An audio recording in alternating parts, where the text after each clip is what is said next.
Good afternoon. Everyone, welcome to the Rotary Club of Madison. I'm Teresa Holmes, Club President. I want to thank each and every one of you for joining us today. Today's meeting is being sponsored by Joanna Alex, Dave Billing, and Larry Konopaki, and Stanford Rosenbaum, LLP. And our thanks to them all for their support of our luncheon today.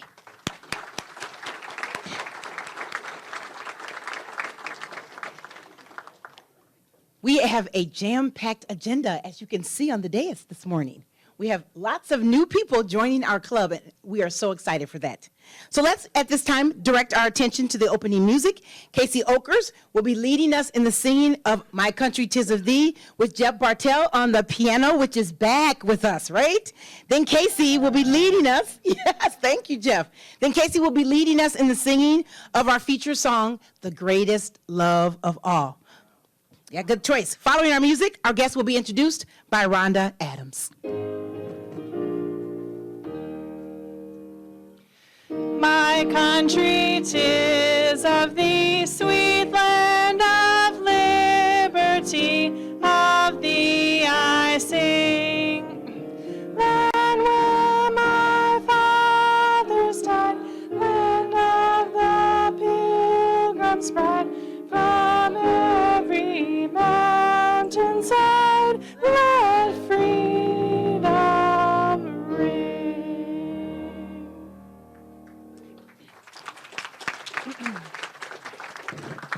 So The Greatest Love of All was a top hit in 1986. Clearly, I am not Whitney Houston. The last time I sang a song like this in public was probably not when I was drinking water.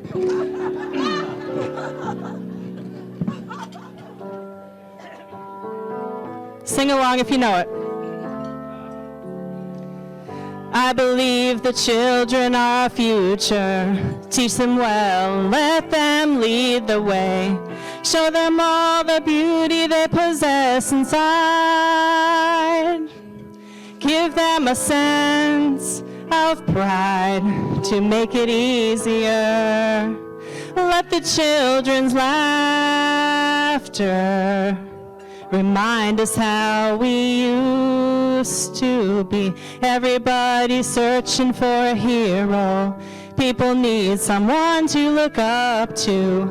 I never found anyone who fulfilled my needs.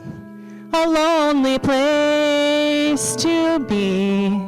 So I learned to depend on me. I decided long ago never to walk in anyone's shadow. If I fail, if I succeed, at least I lived as I believe. No matter what they take from me, they can't take away my dignity, because the greatest love of all is happening to me. I found the greatest love of all inside of me. The greatest love of all is easy to achieve.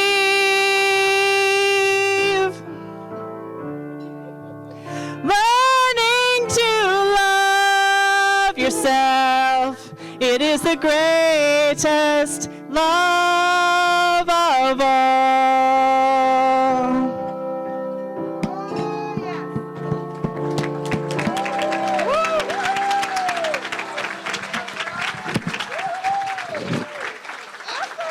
Yay, Whitney. I'm sure Whitney would be proud, Casey. We love our Rotarians. Rhonda's going to introduce our guests.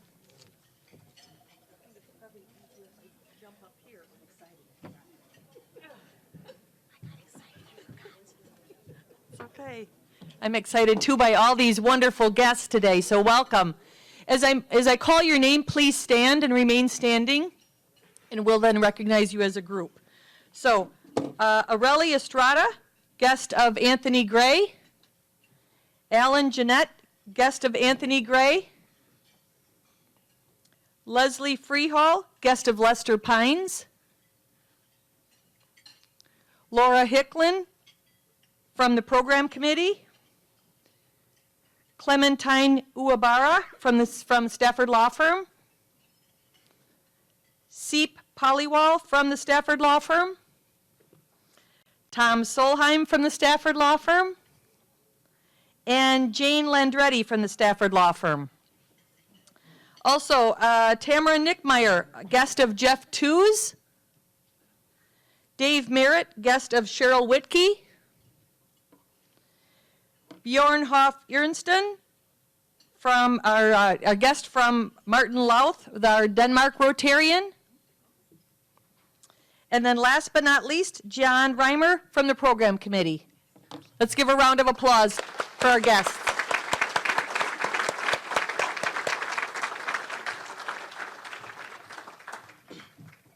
Thank you, Rhonda. Welcome, guests. All right, I am extremely excited to introduce 9 members to our Rotary Club.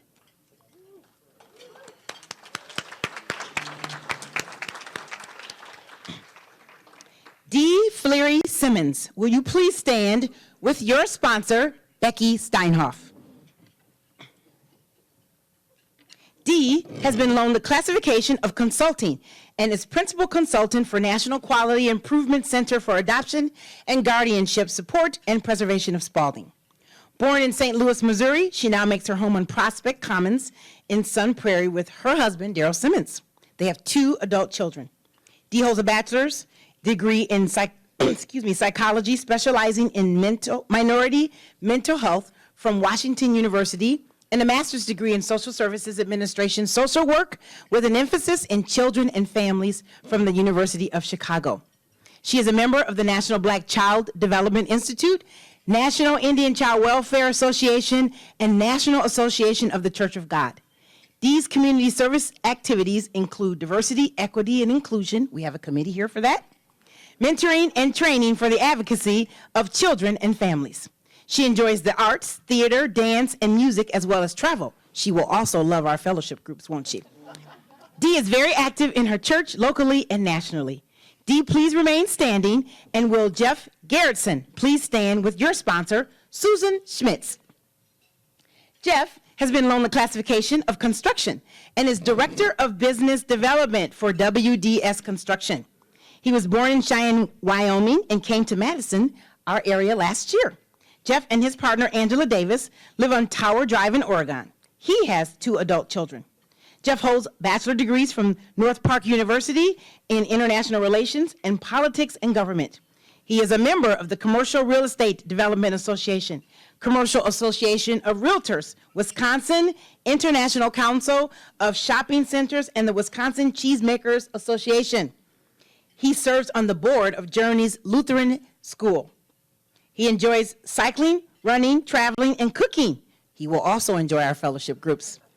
And those are among his pastimes. Dee and Jeff, please remain standing, and will Kyle Geisler, all right, another blooper, please stand with his sponsor as well, Susan Schmitz. Tom Walker is also Kyle's sponsor. Kyle has been loaned the classification of associations, business and professional, and is the Director of Operations and Public Affairs for the Wisconsin Broadcasters Association. Born in Bloomer, Wisconsin, he now makes his home on South Seagull Road with his wife, Robin Stevens, and their 2 children.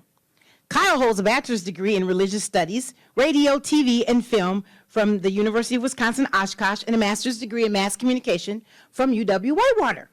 He is a member of the Wisconsin Freedom of Information Council and the Wisconsin State Emergency Communications Committee.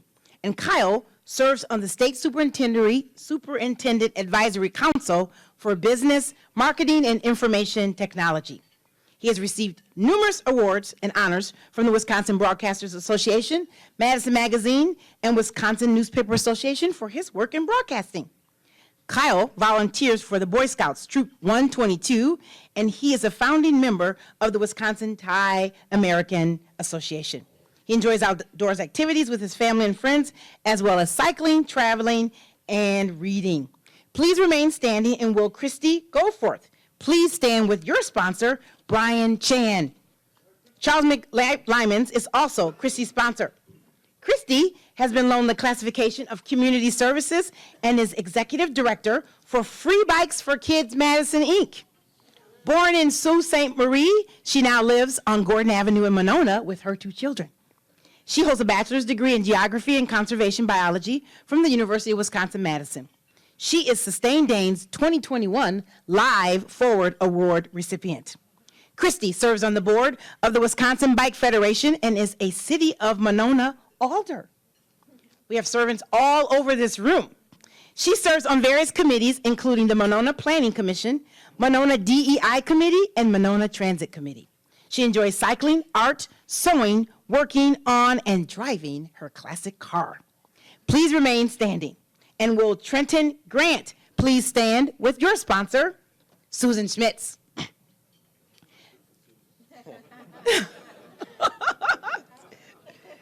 Trenton has been loaned the classification of real estate and is the owner of Simple Solution House Buyers.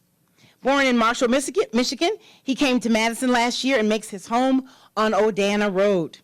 Trenton has volunteered as a Special Olympic soccer coach, and during the holiday season, he is a Toys for Tots shopper. We will love you in this club.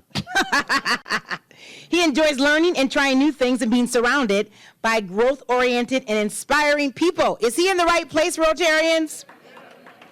He also likes sports, with soccer being his favorite. Please remain standing, and will Jeff Ham and his sponsor, Carol Colby, please stand.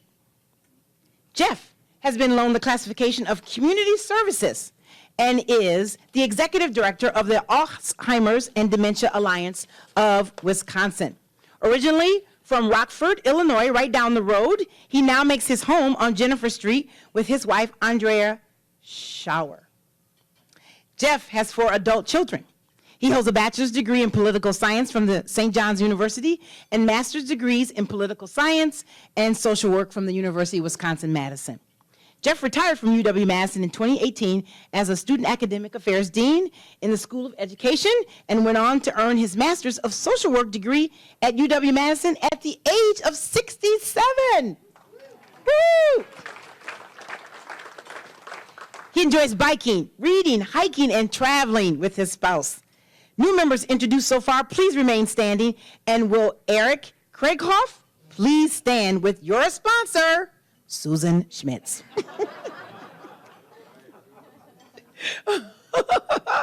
Eric has been loaned the classification of communications and is general manager for WMSN TV Fox 47. He was born in Saginaw, Michigan, and Eric and his wife, Deirdre Hargrove Craighoff, live on Eagle Crest Drive in Madison. They have 1 adult daughter. Eric holds a bachelor's degree in history from UW-Madison.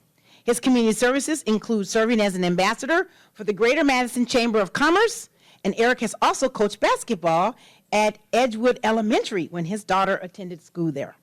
Eric is a Green Bay Packer fan and enjoys cooking, playing golf, and spending time with his family. Please remain standing, and will Bing Rikers please stand with your sponsors, Larry Larrabee and Lou Arnott. Bing has been loaned the classification of Health Services and is the Emeritus Professor and former chair of the UW-Madison's Department of Surgery. He was born in Fond du Lac and came to Madison in 1996. He and his wife Diane live on Farwell Drive in Madison and have 2 adult children. Bing holds a bachelor's degree from UW-Madison and a medical degree from Stanford University. He is a member of the American Surgical Association, American College of Surgeons, American Board of Surgery, and the Wisconsin Surgical Society. He received the Lifetime Achievement Award from the Society of University Surgeons, the Emeritus Faculty Award from the UW Medical Alumni Association. Bing's community service activities include serving on the board of directors for Porchlight Inc., on the Outreach Committee of Grace Episcopal Church, and on the Care for All Committee of a Grace Hospice Care. He enjoys bird photography, hiking, skiing, golfing, and reading. Next, as you all continue standing, Marissa Young and your sponsor, Tara Grays. Please stand. Marissa has been loaned the classification of construction and is the director of business for J.P. Cullen. Marissa was born in San Diego, California, my favorite city, aside from Madison, and grew up in Minneapolis, Minnesota. She came to Madison in 2016 and makes her home on Weatherstone Road in Verona with her husband, Ryan, and their 2 children. She holds a bachelor's degree in sport and recreation management from North Dakota State University. She serves on the board of the Junior League of Madison and also volunteers in the Special Olympics. Marissa is a member of the Wisconsin Realtors Association.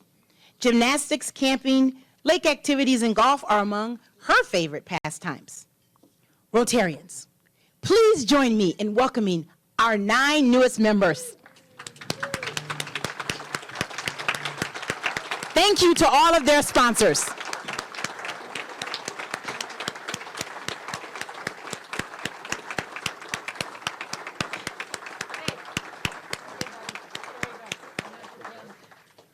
All right. Alex Vatanier chairs our club's Rotaract and Interact committee, and he has an announcement for us.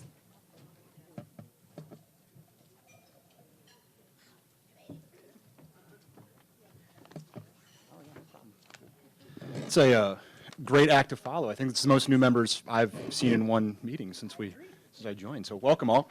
And boy, do I have an opportunity for you all, as well as continuing Rotarians. So on Monday evening, fellow Rotarian Sandy Morales shared her time and her story with the students of the UW Rotaract Club. Make sure everyone can hear me. Sandy shared her thoughts on the role that mentoring plays, not only through her work with Big Brothers Big Sisters of Dane County, but also the role it played in her career and how she got to where she was thanks to the mentors and the role that they played in her life. We can all probably point to someone who served as a mentor for us in our lives, shared an insight maybe as a featured speaker in class, during college or conventions, things like that we've been to, or otherwise made time for us that propelled us to successful careers. In the Rotary spirit of service above self, today I'm here to share a few easy ways us Rotarians can provide that spark to members of the Rotaract Club at UW-Madison. It's really easy, which I think is good for everybody, given how busy we are. But this is probably one of the more fulfilling committees that I've been a part of, with also not a ton of extra legwork for those with busy schedules. So first, join the committee. We don't meet too often, but about once or twice a school year just to plan out and map out some of the other things I'll talk about here in a little bit. If you're interested in joining our committee, looking to get your feet wet in Rotary, please let the Rotary office staff know and they can connect you with me. Become a guest speaker. There's several of you in the room who have spoken to the club, the Rotaract Club over the years. Thank you for that. We're always on the hunt for future guest speakers with interesting stories to tell, great career advice, et cetera. And so what I try to do is match what the students want to hear about with the talent and expertise that we have in this room. Share your career and internship opportunities. We can send out any job listings, career postings, internship opportunities that you may have to the students. They are some of the most hardworking, driven, and intelligent college students that I've ever met. And that the beauty of the Rotaract Club is that because it's not major specific, we've got students of all different studies, pre-med, business, journalism, mathematics, you name it, we probably have them in that club, so they can be a great asset to your teams and your employment. And then 4 and 4.5, participate in the Meet a Rotarian programs. This is a new program we piloted last year where students who are interested to be matched with a Rotarian for coffee or a little bit of one-on-one time can submit based on their interest level, and then we reach out to members of the club that have similar interests or career paths to match them up for an initial meeting, and then feel free to take your relationship from there. And then attend a monthly Rotaract meeting, which is really easy. So they meet about once a month over at the Union this year in the Beefeaters room on the 3rd floor. And you can see up on the board right now some of the upcoming speakers that we have. All Rotarians are welcome to attend. It's nice to spend a little bit of time with the students. They cover some club business, and then our guest speaker usually speaks about their topic of choice. So upcoming meetings with Rebecca Pare on November 1st, and then the distinguished President Teresa Holmes on Monday, November 29th, if you're interested in attending. And then we will be seeking out speakers for the second semester once those meeting schedules are set. So we'd love to have you join us, be a great impact and great start of the career journey for some of the students at UW, and give back. Thank you.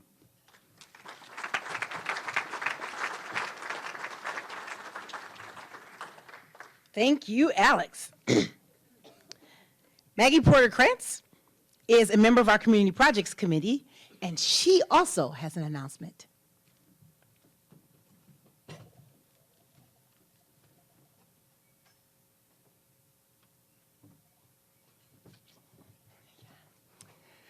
Hi, everyone. I'm sure you've noticed it's October, which means it's Soaptober. I just thought I would share a little background. Last year, I was a new member in the middle of the pandemic, and we started Socktober, a donation drive for Porch Light. And I thought, how's this going to go? You know, it's the pandemic, we're not meeting in person. And the response was just kind of overwhelming. You all brought so many pairs of socks that when I called Porch Light again this year, their coordinator said, well, my office is still stacked with socks. So maybe you guys could help us with another great need, toiletries. My early career was actually spent a lot in supporting homelessness. So for me, this is really personal, and it's really great to be able to support the men and women and children in our community who right now are in a tight spot. So as you see, we have a table. Several people brought things today and dropped them off also at the office. So everyone who's already done that, thank you. We're looking both for travel size and full size items. They prefer travel size just based on the population and the needs, but full size is also very welcome. My goal, of course, is that we, next year when I call them, they say we still have toiletries from you guys last year. So we'll be here all month. You can bring donations to Rotary. You can drop them off at the office. And then on October 21st, we're going to have a happy hour. So feel free to come join us at Jenna's from 4 to 6 and bring items there too. Thank you all.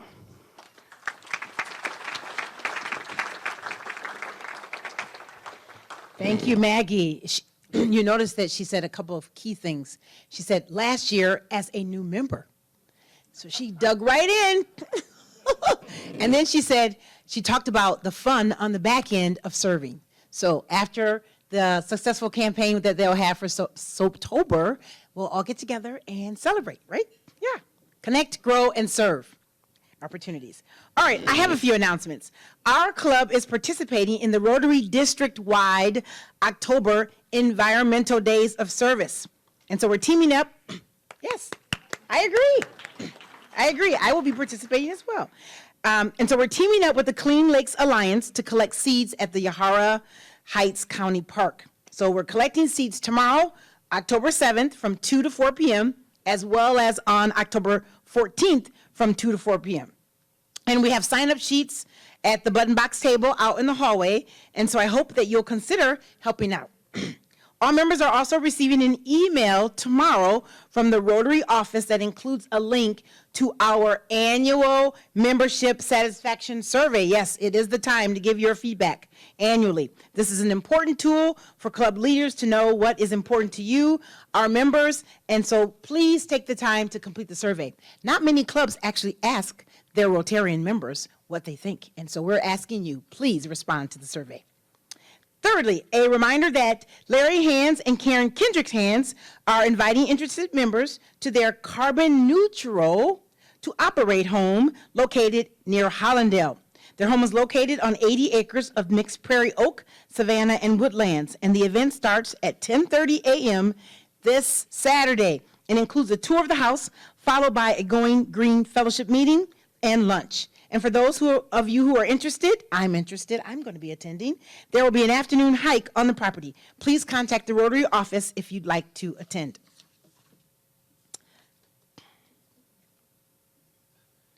Renette Maurer is donating 2 football tickets to the UW Badger game versus Army. occurring on October 16th. So these 2 tickets are in the Hilton Suite. So for a donation to our Madison Rotary Foundation, these 2 tickets can be yours. So after today's meeting, if you will please come to the podium if you're interested, and the tickets will go to the highest bidder of donation to our Madison Rotary campaign. Thank you, Renette, for thinking about our Madison Rotary Foundation with these tickets, which will benefit our upcoming drive. You'll hear more about that soon. Birthdays. 'Tis the time. We have birthdays to celebrate with a bit of humor or wisdom that complements our Rotary mission. We also encourage members to make an age-appropriate gift to the Madison Rotary Foundation, rounded up to $100 for our club's Synergy Scholarship Fund. If you are in the room, Rotarian, please stand. October 3rd, Ann Cardinelli. October 4th, Amanda White. October 5th, Mike Crane. October 6th, Stephen Elke. October 6th, Jerry Ring. October 8th, TJ Blitz. October 9th, Maggie Porter Kratz. Thanks to our celebrants for their contributions to the Madison Rotary Foundation. Please join me in wishing them all a happy birthday. Happy birthday to you. Happy birthday to you. Happy birthday, dear Rotarians. Happy birthday to you.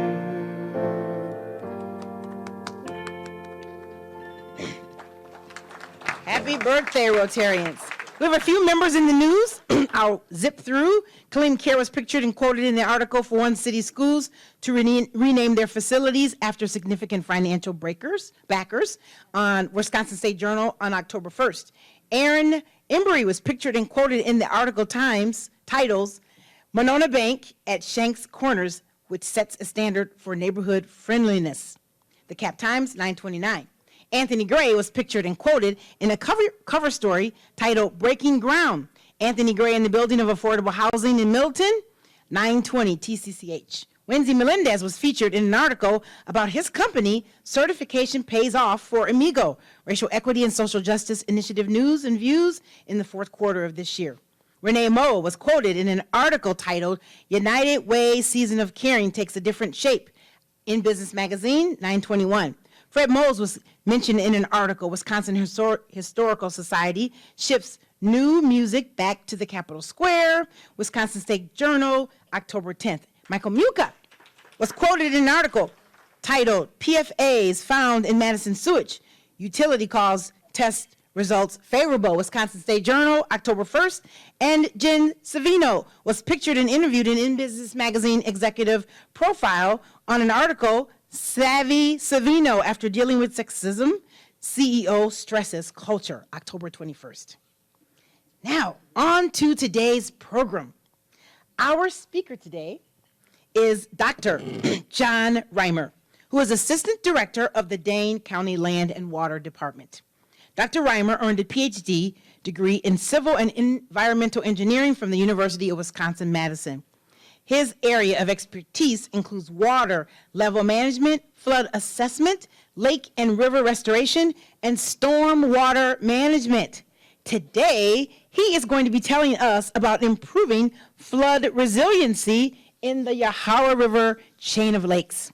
We look forward to your presentation, Dr. Reimer, and we have made a contribution to the Rotary International Polio Plus Fund as a way of saying thank you for speaking to us today. I want to remind you all that we will have a Q&A session at the end of Dr. Reimer's speech, but please wait for the microphone for your question. Rotarians, please join me in inviting Dr. Reimer to our podium.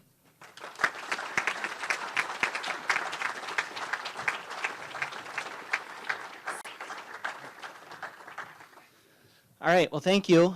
Thanks, Rotary Club, for inviting me. You've been very welcoming, appreciate it.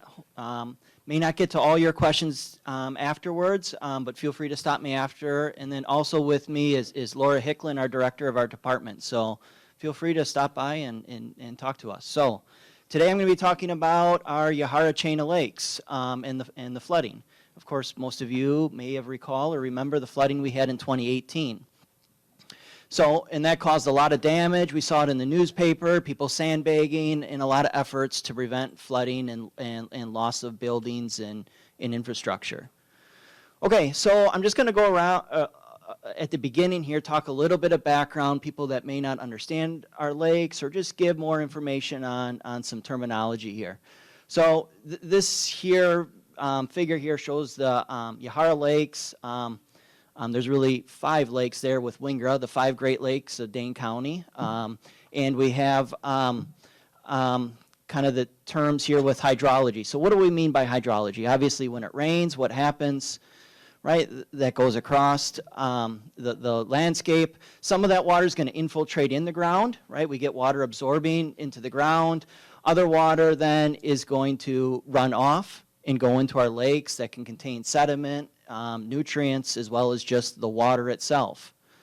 And what happens? We get all these homes that build up in our watershed, and that's what we call our urban development. So if we go back and look from 2020 to kind of past days, we can look at the urban development that's occurred in our watershed.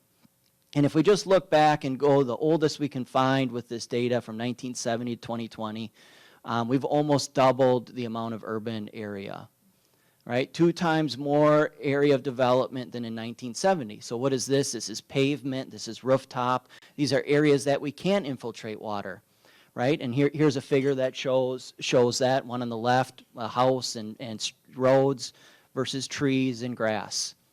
And what does that happen for our picture of the Yahara Lakes? If you watch that pink arrow there and the yellow arrow, you're going to see that one gets bigger, one gets smaller, right? We get more runoff coming into our lakes, right? We also know, or we've seen some of the data in a lot of work that's done by WICI, Wisconsin Initiative on Climate Change, and we see that these rains are getting bigger, more intense, and more rainfall. So what does that mean? That means that pink arrow there is getting really big, a lot of runoff coming in. Okay, so we have this situation. This is what we call the hydrology, where the water comes in from the watershed or runoff into the lakes. Another component when we look at lake levels and water management is the flow through the lakes in the river system. This is what we call the hydraulics. So the flow in the river is determined by a lot of factors. The main ones I'm showing here is how big the river is, the cross-sectional area, how steep it is or the slope, and how much friction it has. So let me give you a couple examples. We've looked at old bridge plans that cross the river, and we see there's on old plans that we found. Here's at Exchange Street. Location isn't necessarily important, but we found from 1980 to 2005 2 separate bridge plans that sediment is accumulated about 2 feet. So what does that mean? We have less area, less cross-sectional area in our river. It gets smaller. That means we can convey less flow. So if we watch, again, those orange arrows, right, they get smaller and smaller, right? Constriction points, there's bridges that are built up around crossing our rivers, right? We need transportation. We need to get through. So what this shows here is our Babcock Dam. And it may be a little hard to see, but you can see kind of through the dam on the front side, and then behind it's Highway 51, a bridge. And if you can see through on the left-hand side, kind of through the river, but on the right-hand side, you actually can't see through it. That's the abutment of the Highway 51 bridge. So our dam is open much wider than the bridge is. So when we get these, this is what we call constriction points, right, as we build a bridge across. And that means we have less flow again, right? Our river's getting smaller. And then lastly, and people may have heard about this, a lot of the aquatic plant harvesting our department does, and a lot of that grows in our rivers. So the aquatic plants themselves create a lot of friction. They reduce the amount of flow we can get in moving through our system. So in the end, we get ourselves this picture where we got a lot more runoff coming into our lakes and less flow or delivery through our system. Yet our department, our Land and Water Resource Department, has these water level orders from 1979 that were established, which establishes a summer max and summer min. And if people aren't familiar with that, that range on each lake is 6 inches. So we have 6 inches to work with whenever it rains. And I usually hold up my cell phone because my cell phone is about 5.6 inches. So about this much is how much we have to work with. So if you take your cell phone out and look at it, whenever it rains or the whole summer, we have this much of a range in each lake. But what happened, and then also we know that water level is going to get above that. There's this terminology called a 100-year water level, which it doesn't mean we get it once every 100 years. Technically, it really means a 1% chance. So if we get a 100-year or 1% chance today, we have just as much of a 1% chance occurring tomorrow. So often I get phone calls saying, well, we just had the 100-year, we're good for another 100 years. It doesn't work like that. So in 2018, I show another line up here, maybe a little bit hard to see, but overall, 2018, we're well above the 100-year on several of the lakes. Monona, Wabeesa, Kaganza, either 7 or 10 inches above the 100-year. So quite a bit. This plot here next is pretty busy. This shows the water levels from 2008, and it's just showing that if we get a normal rainfall year, 30 inches, we can operate within that 6-inch range I showed.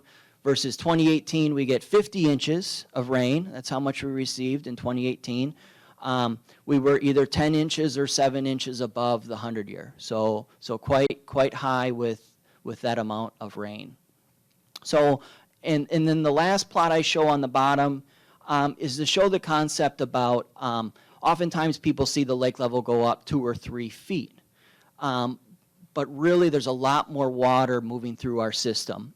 So for example, what this is showing in 2018, that if we didn't pass water through the lakes, Lake Mendota, from the volume of rain that came in, would have filled up 20 feet high. Lake Wabeesa would have filled up 60 feet high. And Lake Kaganza would have filled up 141 feet. So a lot of times our eyes are looking at lake levels, but really the movement of water through here and what determines lake levels is the flow. So we need the flow first, and then we can determine what the lake levels will be. Okay, so to determine all that, we have a series of observations through our Yahara chain. And here is a plot showing some of that data where we can see, and it's probably not surprising to several of you, we see this trend line if we look at a lot of this observation data. Annual precipitation increases, our flows in our rivers are increasing, and our peak levels, or the peak level we get in the summertime, has increased. And at the very end there, you can somewhat see the 2018 year, which is the highest ever recorded values. So I mentioned to you the hydrology component and the hydraulic component, and we use models and other sophisticated tools to really help us manage our system. So we use this modeling system called Infos. You're welcome to go to this website. It provides you all real-time data and modeling results that show what's happening in our Yahara system. And that includes several observations, whether it's buoys, gauges, webcams, all that's there, as well as our models to fill in some of the gaps where we need it. All right. But all this is geared towards us making sound decisions from a science-driven perspective. All right, and I'm not going to go into many details, but some of those science-driven concepts we've looked at is flood risk, characterizing the flood risk.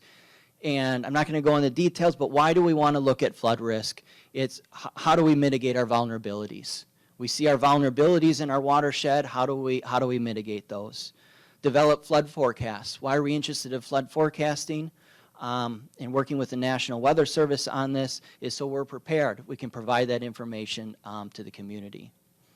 So, and I'm not going to talk too much on this one either, but concept of sustainability, using these tools to look at sustainability. Oftentimes I'm getting questions about from people's personal interest of lake levels, and they're often debated. But how do we bring science to the lake levels and putting management and decisions in, and looking at it from 3 prongs of social, environmental, economic.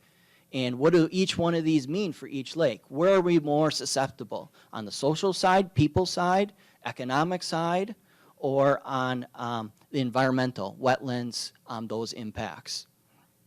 So, and we can look at it from a whole lake perspective and quantify this. I haven't shown it here, but I've heard today about DEI, diversity, equity, inclusion. This totally changes when you look at income factors in the neighborhoods. You look at race. All these things can actually change depending on equity and inclusion and considering those components too. But that's a whole nother talk.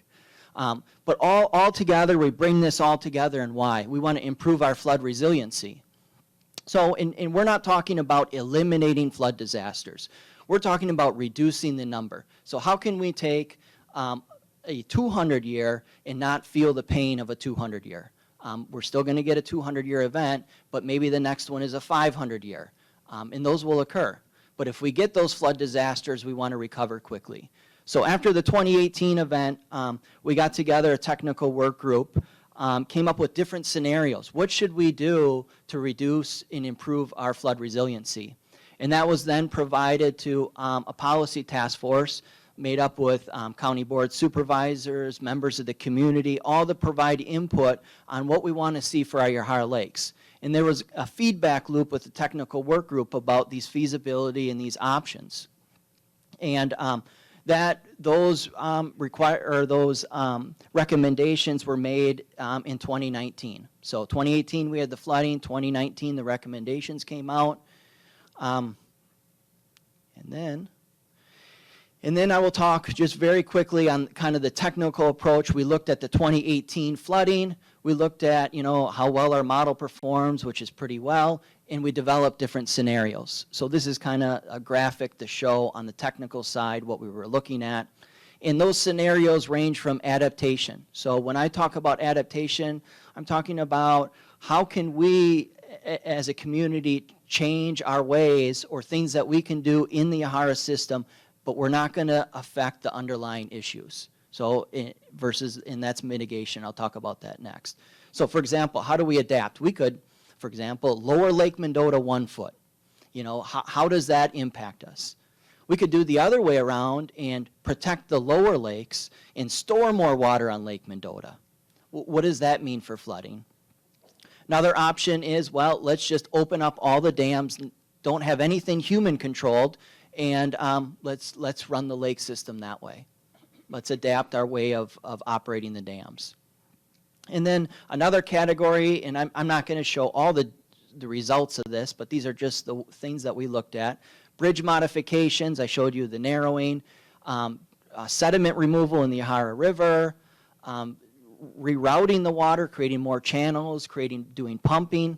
And then the last one here was just looking at, it may not be just one option. It may be a combination of options. So with that, the outcome was from the policy task force and the community was we'd like to see moving forward with the Yahara River sediment removal.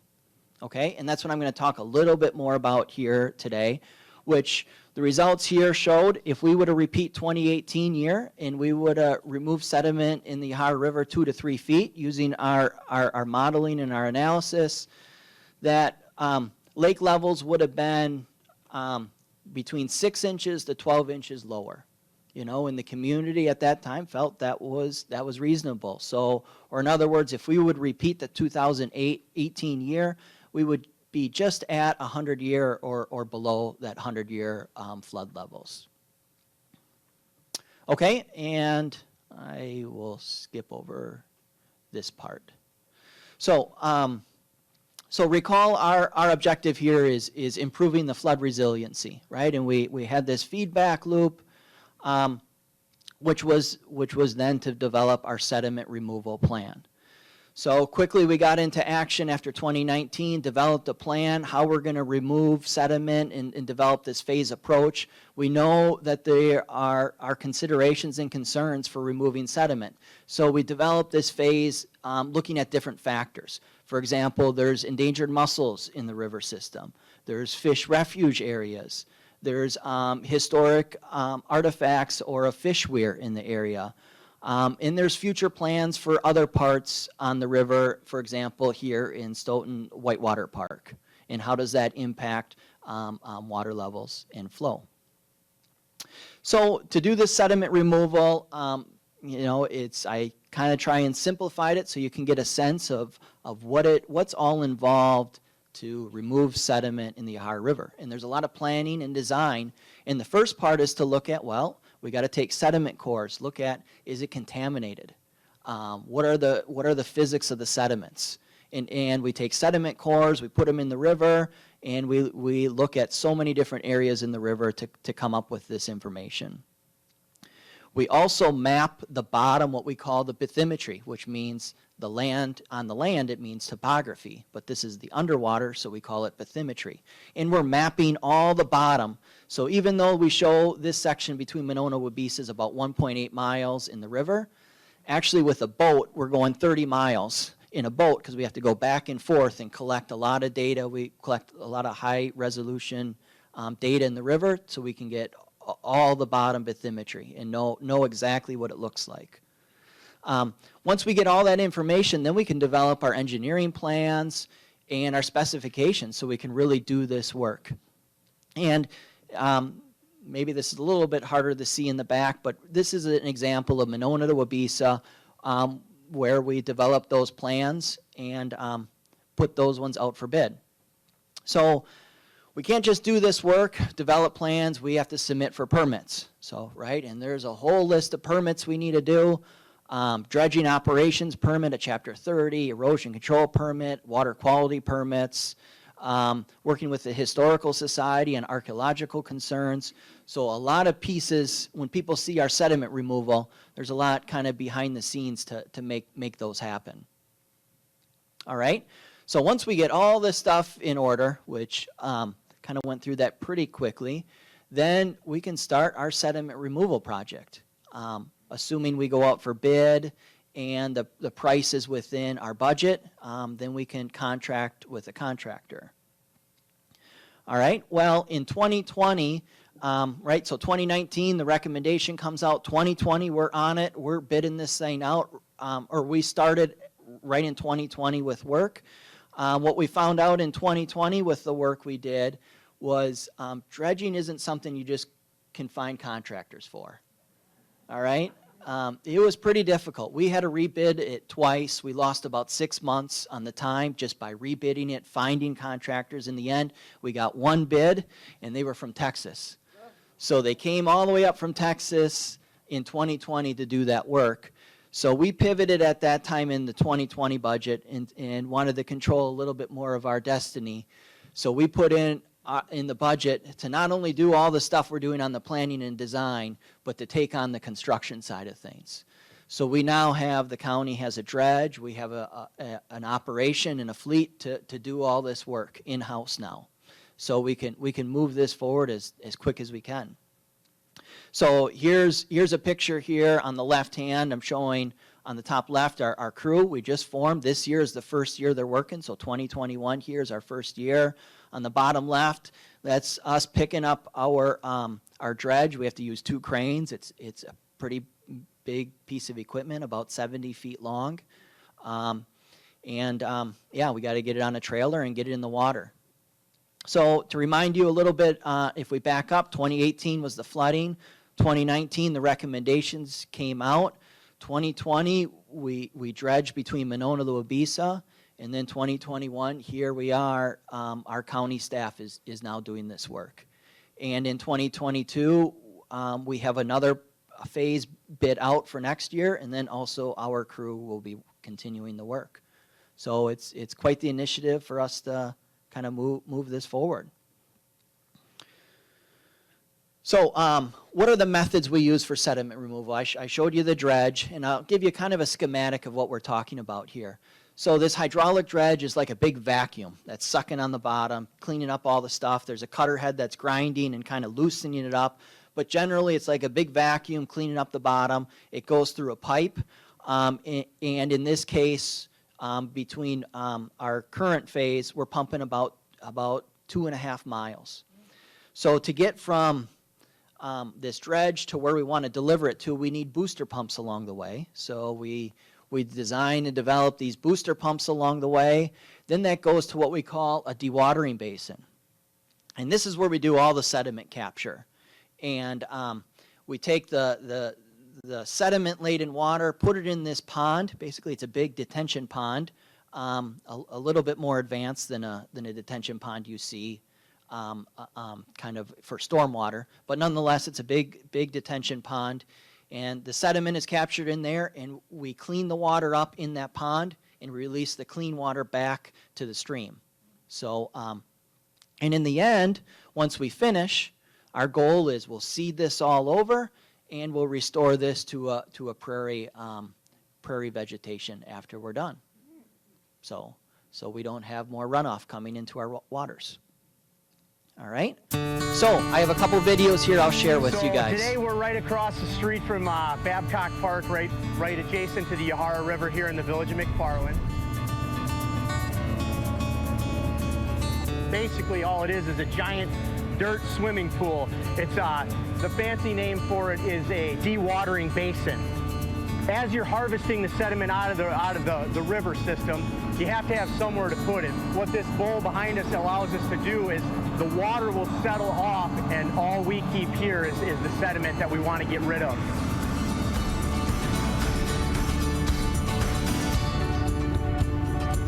The largest issue that we have is it's going to help reduce flooding, right?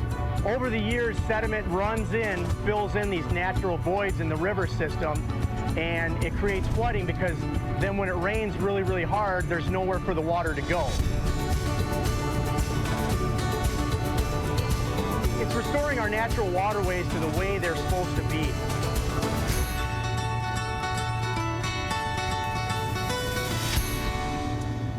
So that video there was kind of early in the project. That's where we're building our dewatering basin. And then the next video I have is actually the dredge. So I'll show you that one here.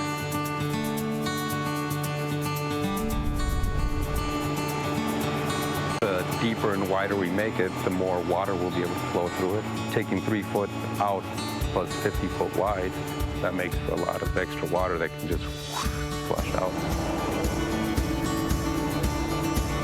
We're slowly moving down the Yahara River. We are dredging down to about 5 to 6 feet. You're looking at these gauges that say, all right, you're down 6 feet. You have a cutter head that is just grinding up silt, chewing it up, and sucking it through the pipe. Sand and particulates will settle down, the water will come up, and we have a dewatering structure where the water comes out and leaves all the stuff in our sediment pond.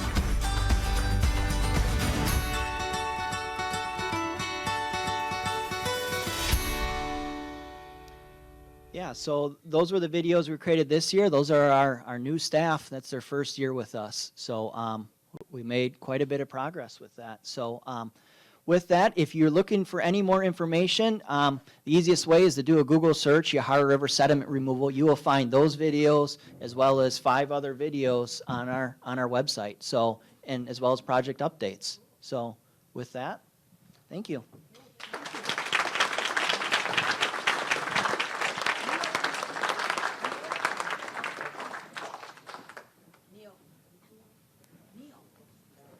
Yes. 1 minute. Oh, wow, okay. You have 1 minute, Linda. Thank you. When will this be done, or will it ever be done? Yeah, great question.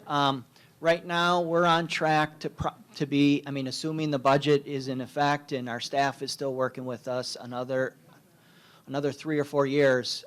There's one more phase, the last phase between Mendota to Monona. So that one's uncertain right now on where we're going to be with that one. So. Okay, I'm wondering in the interim, does it make sense to lower the first lake, Mendota? Yeah, that's a great question. So that was one of our scenarios we looked at, was lowering Lake Mendota. And in fact, it doesn't really, we have a technical report on our website that shows that outcome of that. The benefit of that was pretty minor once you spread it across all the lakes. It's about a 2-inch benefit. I mean, there's a benefit, but but it's pretty minor. So, but nonetheless, it's in our report and talks about that, that scenario. One more.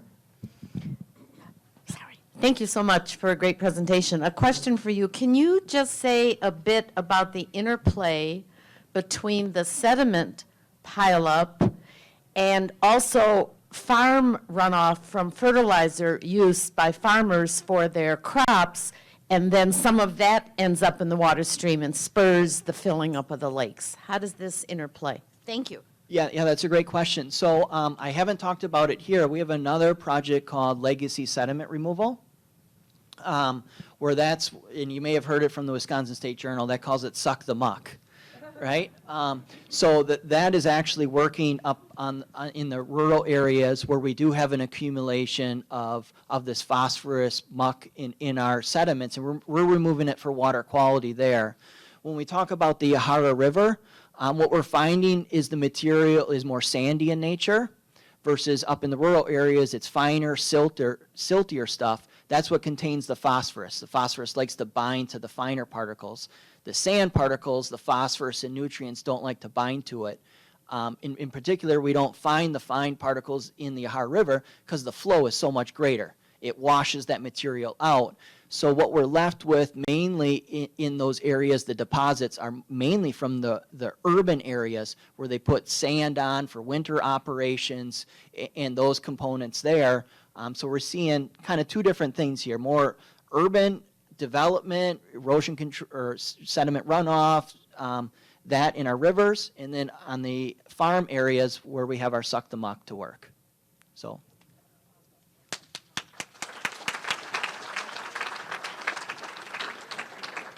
Thank you, Dr. Reimer. Rotarians, we are adjourned.